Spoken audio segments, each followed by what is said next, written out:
11.1 Quadratic Equations.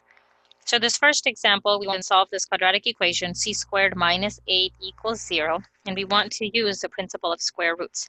So in this case, you basically want to isolate the term that is basically squared. So in this case, we want to isolate c squared, so we have to add 8 to both sides. So that gives us c squared equals 8. And then to isolate the c, we basically need to take the square root of both sides. So we take the square root of the c squared and the square root of 8. Now remember, the most important part that the principle of square roots tells us, when we take the square root, we always have two square roots, a positive and a negative. So we are left with c equals positive and negative. So we can just write it like this. Let's see if we can simplify the square root of 8. 8 has a perfect square factor of 4, which we take out will become 2. So plus or minus 2 square root of 2. Now here we are solving an equation, so our proper way to write a solution would be in set form. And you can just write both of them together like this. Okay, let's do another one here. So same thing. The term that is squared, we want isolated. In this case, it is isolated already. So we'll go ahead and take the square root of both sides. So the left side now becomes simply x minus 1 equals, now here immediately, don't forget the plus or minus. Now notice here we are taking the square root of negative 49. So this will be a complex number, right?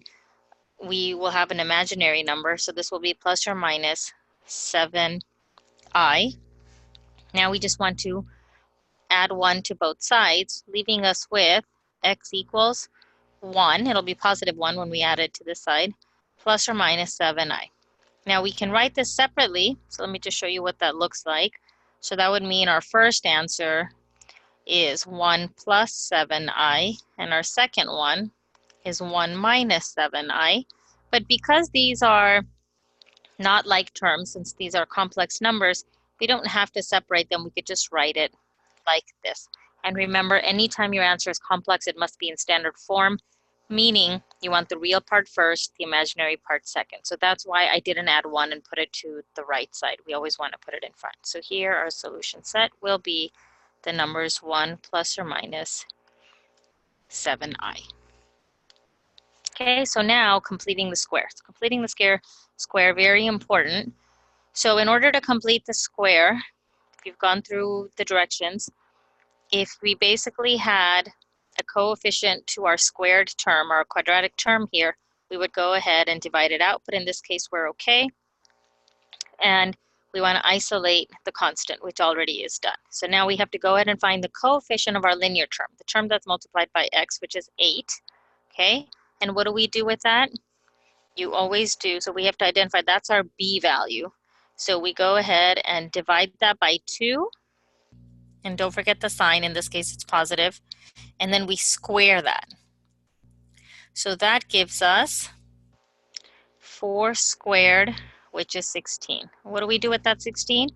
We have to add it to this side to create a perfect square, which means we have to add it to the right side to maintain the balance.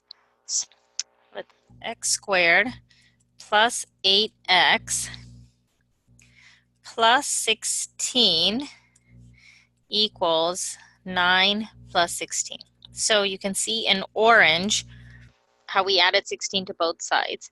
Now the left side just became a perfect square of a binomial. Which binomial? If you always keep in mind, whatever you got when you divided by 2, that's what it'll always be. So positive 4, so here we will have x plus 4, that quantity squared equals 25. And now we just go ahead and solve this the way we did the last two, where you go ahead and take the square root of both sides. That gives us x plus 4 equals positive negative 5. In this case, we're going to subtract 4 both sides. So we have x equals negative 4 plus or minus 5. Now in this case, it makes sense to separate them to two different answers because notice these are like terms. They're just simply numbers, real numbers that can be combined, right? So x1 will be -4 plus 5, which gives us 1. And x2 will be -4 minus 5, which will be -9.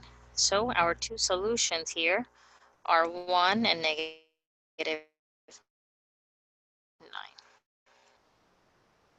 Okay, let's do this one here. So same thing, we need to isolate the constants. We'll have to add 3 to both sides, and we don't have a coefficient to worry about. So that gives us x squared plus 8x equals 3. Okay, so now same thing, actually. Notice we have an 8 here, so it's going to be the same as this side. 8 divided by 2, you square that 16, so we'll go ahead and add 16 to both sides. Okay, so the left side just became a perfect square of the binomial x plus 4 equals 19. Once again, we'll take square root of both sides. So we have x plus 4 equals positive negative square root of 19. Now we can't take anything out of this radical. Square root of 19 is a prime number. So we'll just go ahead and move this 4 over. So we have x equals -4 plus or minus radical 19. And we don't need to separate this into two separate answers because these are not like terms, they won't combine, right? So we can just go ahead and leave it like that. So our solution set is -4 plus or minus the square root of 19.